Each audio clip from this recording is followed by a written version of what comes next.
Alors bonjour à tous, la dernière fois nous avions lu une histoire du petit chaperon rouge qui est ici. Donc c'est la version à connaître en premier parce que c'est celle autour de laquelle on travaille.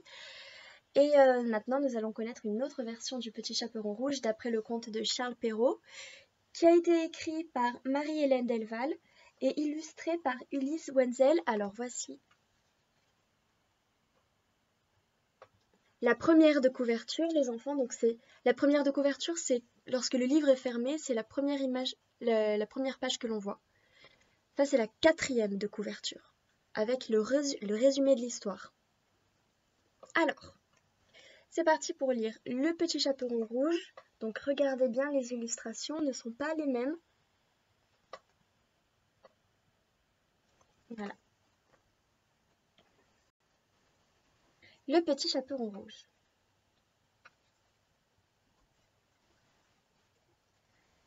Il était une fois, dans un petit village, une petite fille, la plus jolie qu'on puisse imaginer. Sa mère en était folle et sa grand-mère plus folle encore. Celle-ci fit faire à sa petite fille un petit capuchon rouge, un joli chaperon, qui lui allait si bien que partout on l'appela le petit chaperon rouge.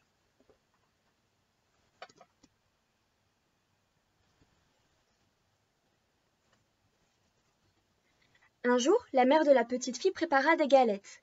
Elle les fit cuire et elle dit au petit chaperon rouge: « Va donc voir comment se porte ta mère grand, car on m'a dit qu'elle était malade. Tu lui porteras une galette et ce petit pot de beurre. » Le petit chaperon rouge partit aussitôt pour aller chez sa mère grand, qui habitait dans un autre village.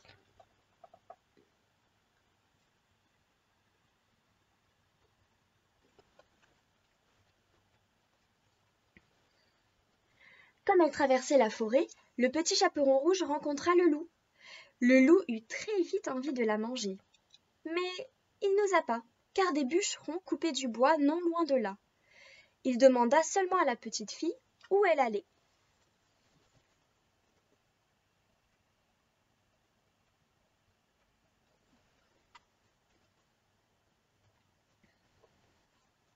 Le petit chaperon rouge ne savait pas qu'il était très dangereux de s'arrêter pour parler avec un loup. Elle répondit: « Je vais voir ma mère grand. Je lui porte une galette et un petit pot de beurre que ma mère lui envoie. » Le loup demanda: « Ta mère grand habite-t-elle loin d'ici ?» « Oh oui, répondit le petit chaperon rouge. C'est par-delà le moulin que vous voyez là-bas, à la première maison du village. »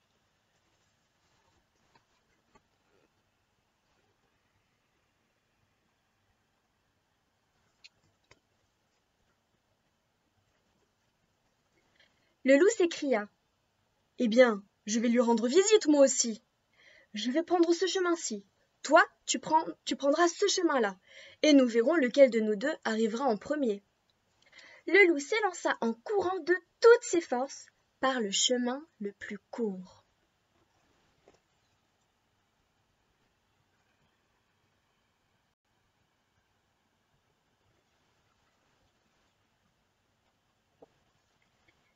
Et la petite fille s'en alla par le chemin le plus long, s'amusant à cueillir des noisettes, à courir après des papillons et à faire des bouquets de fleurs.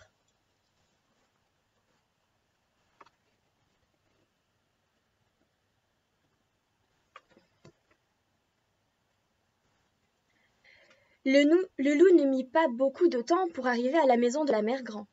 Il frappa à la porte. Toc toc. Qui est là? Le loup répondit en imitant la voix de la petite fille. C'est moi, mère grand, c'est le petit chaperon rouge. Je vous apporte une galette et un petit pot de beurre que ma mère vous envoie.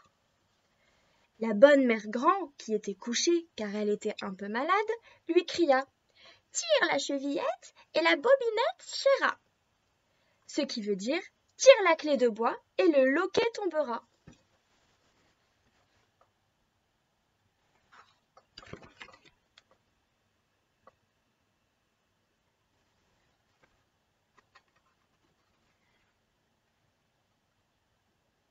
Regardez, c'est ici, là je viens devant. Hop. Regardez bien ça. En fait, ici c'est la petite ficelle. Il y a un petit morceau de bois ici. La ficelle tire sur le bout de bois. Et là, l'entrée est débloquée. L'entrée est débloquée. Voilà. On m'a fait décoiffer. Le loup tira la chevillette et la porte s'ouvrit. Alors le loup se jeta sur la pauvre femme et il la dévora en un instant, car il y avait plus de 3 jours qu'il n'avait rien mangé. Ensuite, il ferma la porte et il alla se coucher dans le lit de la mère Grand pour attendre le petit chaperon rouge.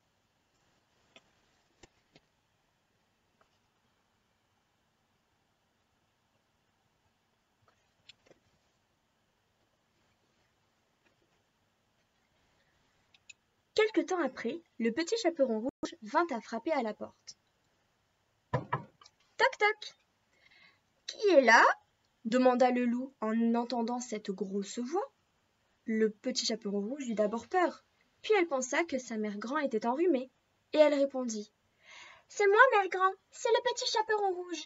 Je vous apporte une galette et un petit pot de beurre que ma mère vous envoie.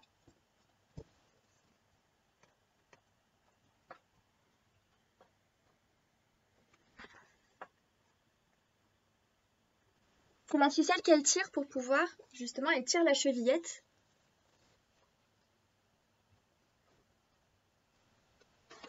Et là, regardez de l'autre côté, là, elle tire la chevillette, ici. Le fil passe d'un côté et d'un autre de la porte, et hop, le bout de bois se lève. Et là, il était bloqué ici, mais comme il s'est levé, la porte peut s'ouvrir. Le loup lui cria, en adoucissant un peu sa voix.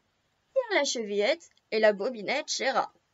Le petit chaperon rouge tira la chevillette et la porte s'ouvrit.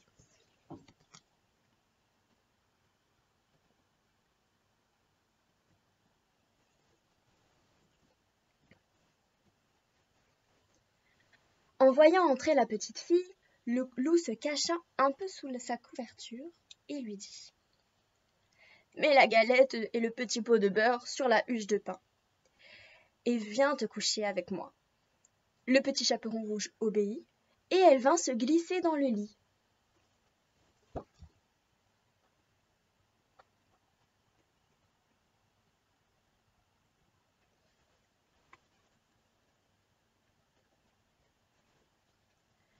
Mais en regardant sa mère Grand, elle fut bien étonnée. Elle dit « Mère Grand, que vous avez de grands bras !» Le loup répondit « C'est pour mieux t'embrasser, mon enfant. » Mère Grand, que vous avez de grandes jambes !» C'est pour mieux courir, mon enfant. Mère Grand, que vous avez de grandes oreilles !» C'est pour mieux t'entendre, mon enfant. Mère Grand, que vous avez de grands yeux !» C'est pour mieux te voir, mon enfant. Mère Grand, que vous avez de grandes dents !» C'est pour mieux te manger, s'écria le loup.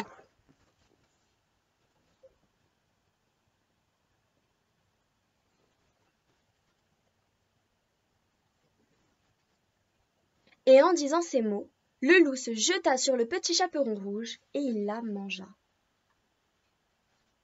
Moralité, c'est-à-dire qu'est-ce que l'on peut retenir de cette histoire? Alors d'abord, je vais vous montrer l'image.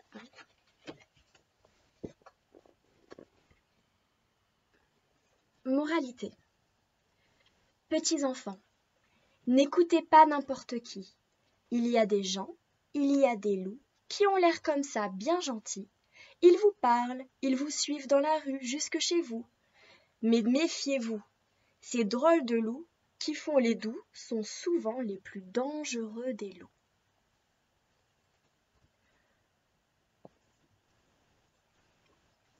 Et vous pouvez dire à votre père, à votre mère, ce que vous avez retenu de l'histoire, qu'est-ce que vous aviez pensé des images, vous pouvez même dessiner votre moment préféré de l'histoire. Et aussi, vous pouvez dire ce qu'est la moralité à papa et à maman. Donc, c'est ce que l'on retient de l'histoire. Qu'est-ce que l'auteur veut dire par là? Je répète la moralité. Dernière fois. Petits enfants, n'écoutez pas n'importe qui. Il y a des gens, Il y a des loups qui ont l'air comme ça, bien gentils. Ils vous parlent, ils vous suivent dans la rue jusque chez vous. Mais méfiez-vous, ces drôles de loups qui font les doux sont souvent les plus dangereux des loups. Allez, à très bientôt. Et vous pouvez même vous demander quelle est la différence entre cette histoire et la précédente.